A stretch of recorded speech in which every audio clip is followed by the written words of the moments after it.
Arinola na maswerte mga bossing. Kung kayo lubog sa utang, matumal na negosyo, gusto makaipon ng malaking halagang pera, etong arinolang itong inyo pong gamitin. Ito po ay malaki kesa doon sa isa namin na green. Pero nasa inyo kung alin po doon ang gusto po ninyo. Ang mga nasa loob po nito ay paliwanag ko rin po kung ano po ang mga pwede nyong gawin po dito. Malaki po siya mga bossing ko. Ito po mga bossing ko, ang laman po niya. Meron siyang lemon na nagtataboy ng malas. Meron siyang 8 na 7 na almost stone mga bossing ko na nag-attract ng swerte. Nakita nyo po yan, nakababad dyan sa langis na meron Libyan for abundance ang dulot. Meron din siyang shell na kasaganahan ang dulot mga bossing. At buong bawang mga boss. Nandito po siya sa arinola.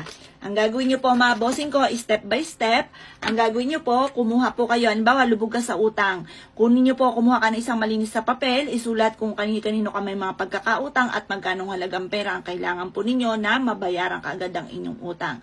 Ilagay nyo po siya dito mga bossing ko at ilagay ito sa ilalim ng inyo pong higaan tuwing umaga at sa gabi. Hahaluin nyo po siya at paulit-ulit yung sabihin, makakabayad ka agad ako sa aking mga pagkakautang. Ito naman po, pag halimbawa kayo po ay may negosyo, gusto niyo lumakas ang inyong negosyo, isulat sa isang malinis sa papel ang pangalan ng inyong negosyo. Pag salagay nyo dyan, tapos buena mano po ninyo, benta po ninyo, lagi nyo hahaluin mga bossing ko.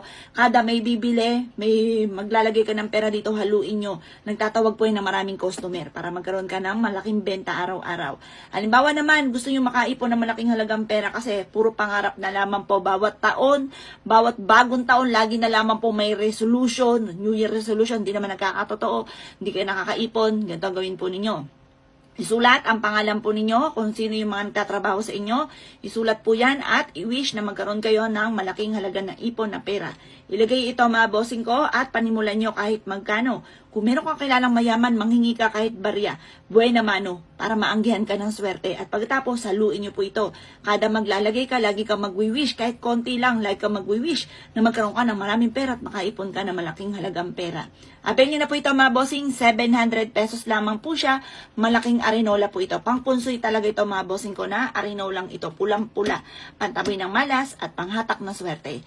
Kapag sa amin po kayo nag-avail, napausukan ko na po ito, napahiran din po ng langis at may dasal din po ito na yumamat maging matagumpay kung sino man ang mga boss na gagamit sa aming mga pampaswerte.